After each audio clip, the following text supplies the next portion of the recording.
ज्ञानवापी परिसर के वजू खाने में मिले शिवलिंग के बारे में हिंदू पक्ष के वकील विष्णु जैन ने एक हैरान करने वाला खुलासा किया है। एक समाचार चैनल से बातचीत में उन्होंने बताया कि वजू खाने में मौजूद शिवलिंग को तोड़कर उसे फव्वारा जैसा बनाने की कोशिश की गई थी। विष्णु जैन ने शिवलिंग के नीचे बनाई गई नकली दीवार को हटाकर जांच किए जाने की मांग की। उन्होंने दावा किया कि अगर स्टोर रूम की वीडियो और फोटोग्राफी हो जाए तो ये साबित हो जाएगा कि कैसे शिवलिंग को ड्रिल मशीन से तराश कर फव्वारा बनाने की कोशिश की गई थी। इससे यह भी साबित होगा कि कैसे शिवलिंग में 63 सेंटीमीटर गहरा छेद किया गया था। तमिलनाडु में भाजपा मध्य चेन्नई SC/ST प्रकोष्ठ के अध्यक्ष 30 वर्षीय बालाचंद्रन की कल 3 अज्ञात लोगों ने हत्या कर दी। बालाचंद्रन को जान से मारने की धमकी मिल रही थी, इसलिए उन्हें एक सुरक्षाकर्मी भी दिया गया था। इसके बावजूद कल रात समीनायकन स्ट्रीट पर उनकी हत्या कर दी गई। राज्य के विपक्षी नेता पलनीस्वामी ने कहा है कि चेन्नई हत्या शहर में बदल गया है, क्योंकि पिछले 20 दिन में यहां 18 हत्याएं हो चुकी हैं। आंध्र प्रदेश के नवगठित जिले कोनासीमा का नाम बदलकर BR अम्बेडकर कोनासीमा जिला करने के प्रस्ताव के विरुद्ध कल जिला मुख्यालय पर जबरदस्त प्रदर्शन हुआ। कई स्थानों पर आगजनी की गई। बता दें कि 4 अप्रैल को पूर्वी गोदावरी जिले से एक नया कोनासीमा जिला बनाया गया था। पिछले सप्ताह राज्य सरकार ने कोनासीमा जिले का नाम बदलकर BR अम्बेडकर कोनासीमा जिला करने की प्रारंभिक अधिसूचना जारी की थी, लेकिन लोग इसके लिए तैयार नहीं हैं। कोनासीमा साधना समिति ने जिले का नाम बदलने के प्रस्ताव पर आपत्ति जताई है।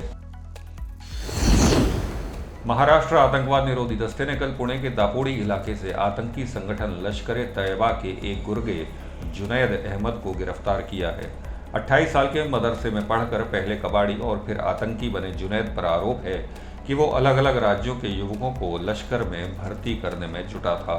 इतना ही नहीं, आतंकवाद की ट्रेनिंग दिलाने के लिए वो कई युवकों को जम्मू कश्मीर ले जाने की कोशिश कर रहा था। जुनैद ने फेसबुक पर अलग अलग नामों से 5 अकाउंट भी बनाए थे, जिनसे वो भारत के प्रति जहर फैलाता था। उसने 10 बार अपने सिम कार्ड बदले थे। अमेरिका के टेक्सास में एक स्कूल में हुई गोलीबारी से 19 बच्चों समेत 21 लोगों की मौत हो गई है।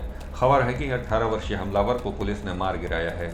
अमेरिका में आए दिन हो रही गोलीबारी की घटनाओं से नागरिकों में आक्रोश है और अब वो इस गन कल्चर के विरुद्ध कड़ा कदम उठाने की मांग कर रहे हैं। उधर राष्ट्रपति जो बाइडेन ने भी बंदूक रखने पर नए प्रतिबंधों की घोषणा की है। टोक्यो में कल संपन्न हुई 4 देशों की बैठक के बाद जारी संयुक्त बयान में भारत, अमेरिका, ऑस्ट्रेलिया और जापान ने चीन को कड़ा संदेश दिया है। बयान में कहा गया है कि चीन हिंद प्रशांत क्षेत्र में अस्थिरता फैलाने की कोशिश में जुटा है, जिसके विरुद्ध अंतर्राष्ट्रीय मंच पर एक साझा रणनीति तैयार हो रही है। संयुक्त बयान में न सिर्फ चीन पर सीधे तौर पर निशाना लगाया गया है, बल्कि उसके मित्र राष्ट्रों जैसे म्यांमार और पाकिस्तान की सरकारों को भी कड़ा संकेत दिया गया है। कल टोक्यो में क्वाड बैठक से चिढ़े चीन ने जापान के बेहद करीब से अपने लड़ाकू विमान उड़ाए।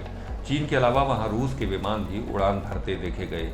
ये विमान जापान सागर, पूर्वी चीन सागर और पश्चिमी प्रशांत महासागर के ऊपर हवाई गश्त जैसे करते दिखे।